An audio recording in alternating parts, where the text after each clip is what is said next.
शुरू अल्लाह का नाम लेकर जो बड़ा मेहरबान निहायत रहम वाला है।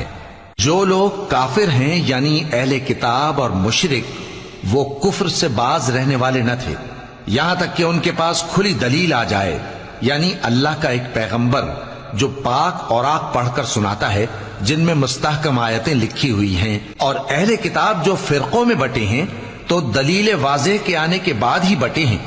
हालांकि उनको हुक्म तो यही हुआ था कि अल्लाह की इबादत करें, इताअत को उसी के लिए खालिस करते हुए यकसू होकर, और नमाज कायम करें और ज़कात दें, और यही मजबूत उसूलों वाला दीन है। जो लोग काफिर हैं यानी अहले किताब और मुशरिक, वो दोज़ख की आग में पड़ेंगे और हमेशा उसी में रहेंगे।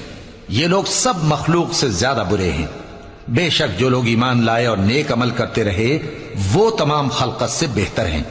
उनका